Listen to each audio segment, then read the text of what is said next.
Il y a deux façons de regarder les intérêts composés. La première, on vous la montre au lycée. On vous dit que votre argent grossit exponentiellement avec le temps. On vous dessine une courbe qui monte à gauche, presque plate, puis s'emballe vers la droite. Et on vous dit, c'est magique, mettez de l'argent de côté et la magie opère. Ce qu'on ne vous montre jamais, c'est le moment exact où cette magie commence vraiment à fonctionner. Parce qu'il y a un seuil, un chiffre précis, un point de bascule à partir duquel votre argent cesse de dépendre de vos efforts mensuels et commence à se multiplier tout seul avec une force que vos versements ne peuvent plus suivre. Ce seuil s'appelle la règle des 100 000 euros. Et l'étrange vérité, c'est que la plupart des gens qui épargnent sérieusement depuis des années ne savent pas qu'il existe. Ils avancent sans repère, sans ligne d'arrivée, et souvent, ils abandonnent quelques années avant d'y arriver. Voici ce que vous allez comprendre d'ici la fin de cette vidéo. 1. Pourquoi ce premier cap est mathématiquement différent de tous les autres, avec des chiffres concrets, pas des généralités. 2. Pourquoi la phase avant ce cap est conçue pour décourager. Et pourquoi ce n'est pas votre faute si vous avez eu l'impression de pédaler dans le vide. 3. 3 stratégies concrètes pour atteindre ce seuil bien plus vite que la trajectoire moyenne. Les stratégies arrivent et elles changent les calculs de façon significative. Mon cabinet juridique me demande de préciser que ce que vous allez entendre, c'est de l'éducation financière, pas du conseil personnalisé. Mon juriste m'envoie ce rappel avec une régularité suspecte. Je pense qu'il facture à la fréquence. Alors voilà, c'est dit. D'abord le problème. Si vous demandez à quelqu'un comment construire du patrimoine, la réponse que vous entendrez presque toujours, c'est « épargne plus, dépense moins ». Sois régulier, c'est vrai, et c'est incomplet, parce que cette réponse ignore quelque chose de fondamental. Toutes les phases du chemin ne se ressemblent pas. Il y a une phase où vous êtes seul à porter la charge, et il y a une phase où la charge se porte en grande partie sans vous. Mais personne ne vous dit où est la frontière entre les deux. Rencontrons Camille, 26 ans, premier poste stable, salaire net de 2 200 € par mois. Elle est sérieuse. Elle met 250 € de côté chaque mois, ce qui représente environ 11% de son revenu. Ces fonds sont investis dans des supports qui suivent les marchés avec un rendement historique moyen de 7% par an. C'est une bonne discipline, mieux que la majorité de ses amis. À ce rythme, Camille atteindra ses 100 000 € en 13 ans. Elle aura 39 ans. Pendant ces 13 années, regardons la réalité de son expérience mois après mois.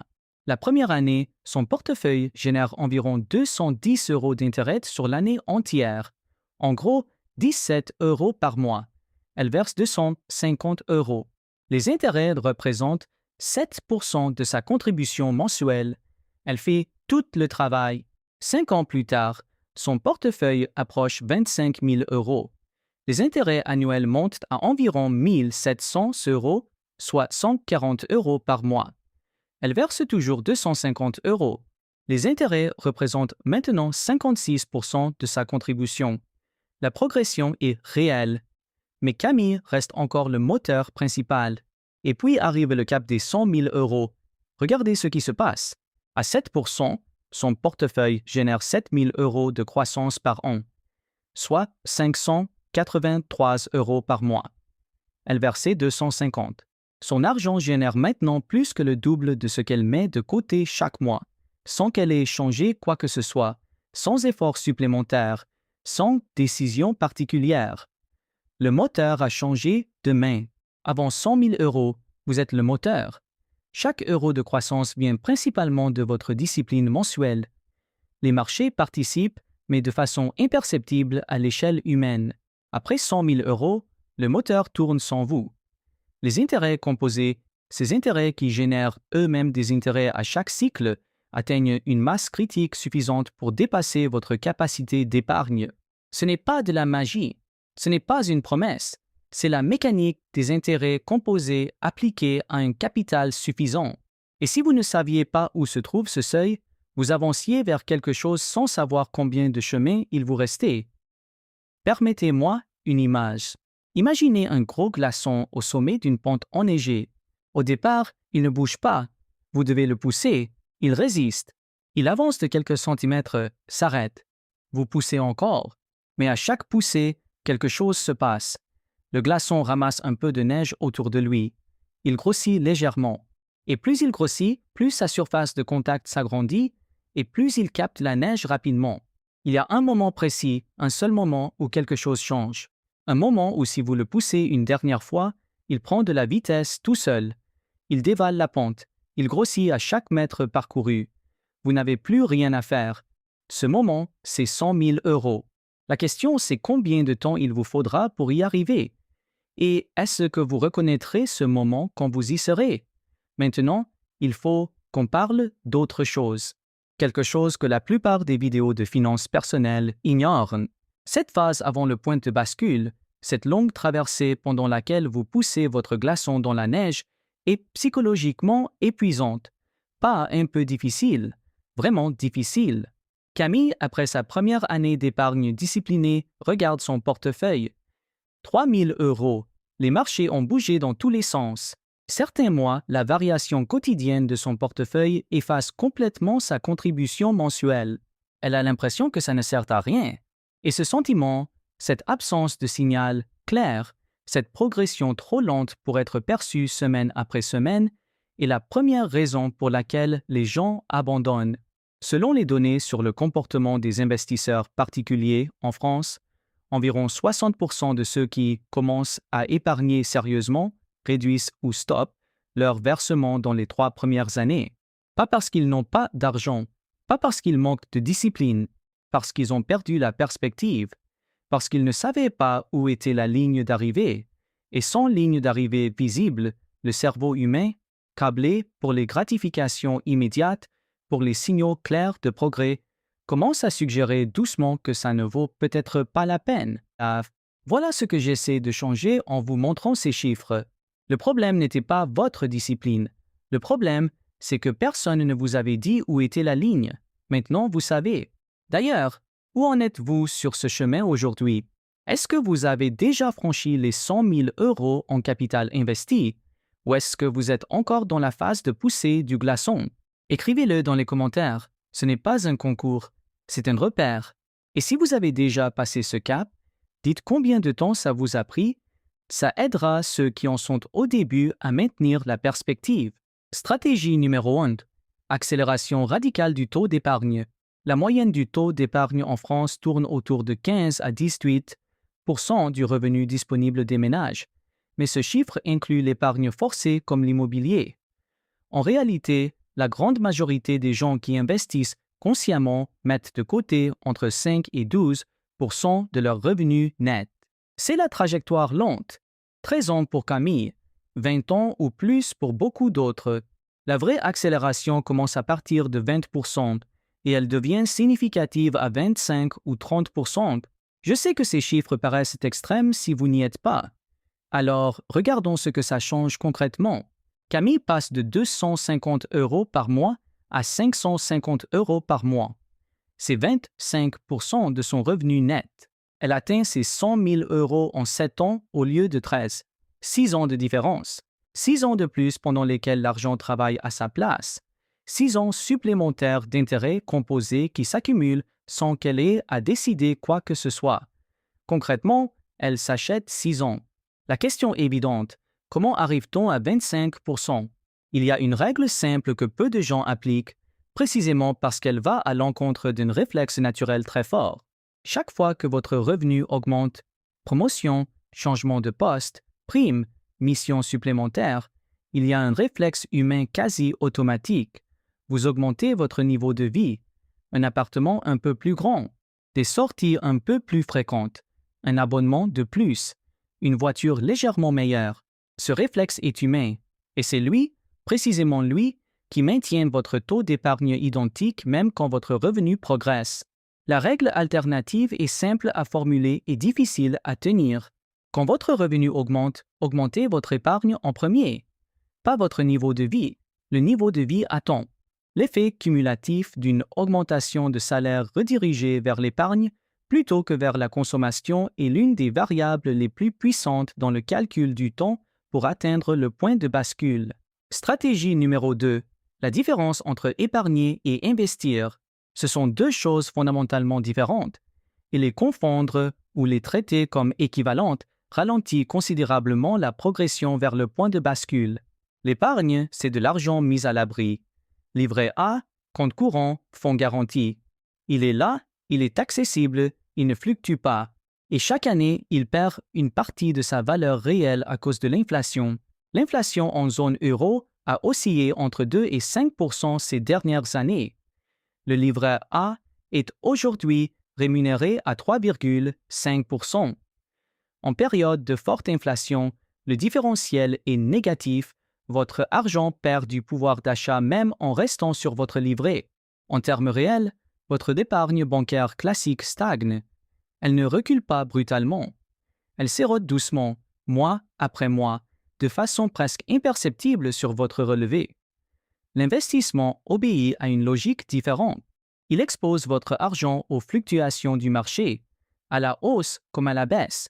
Il comporte des risques réels que vous devez comprendre d'avant d'agir.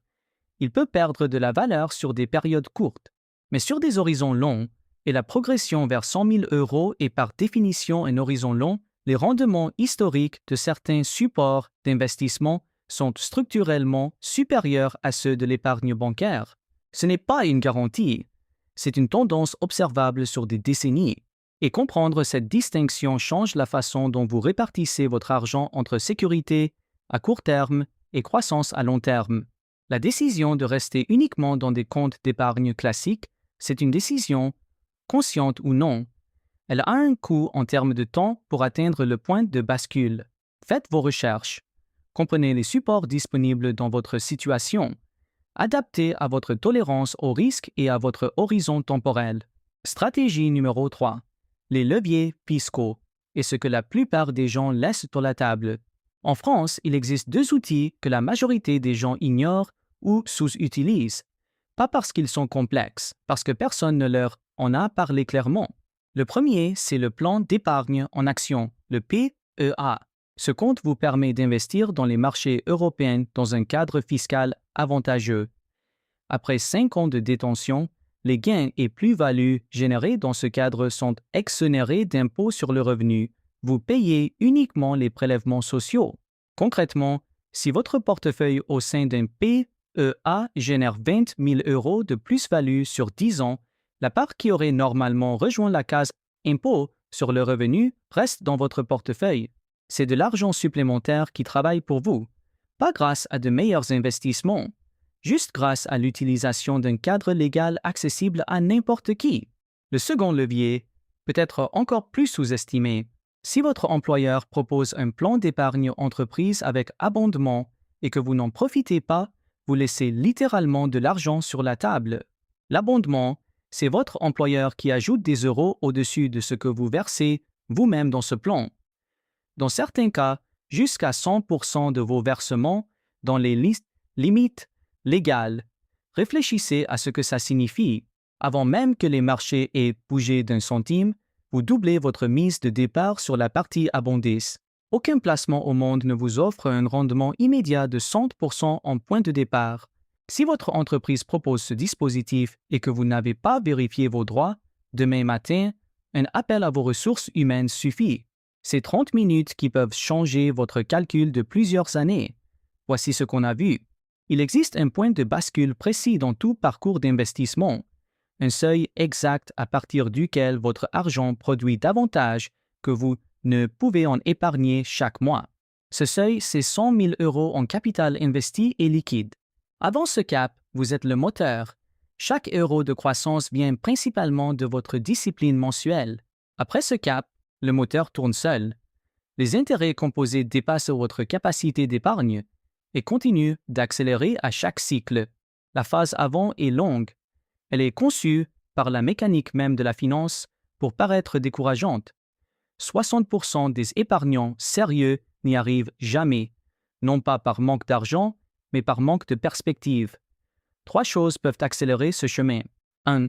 Augmentez votre taux d'épargne au-delà de 20% et priorisez cette augmentation chaque fois que votre revenu progresse avant le niveau de vie. 2. Comprendre la différence entre épargner et investir et choisir consciemment comment vous répartissez vos fonds entre sécurité à court terme et croissance à long terme. 3. Utilisez les cadres fiscaux disponibles en France. Le PEA et l'abondement employeur sont deux leviers concrets, légaux, accessibles et sous-utilisés par la grande majorité des gens.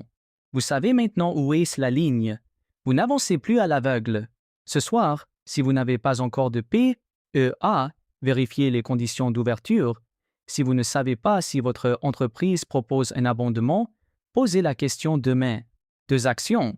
Pas de calcul compliqué, juste d'abord savoir ce qui est disponible. Avant de partir, une dernière chose.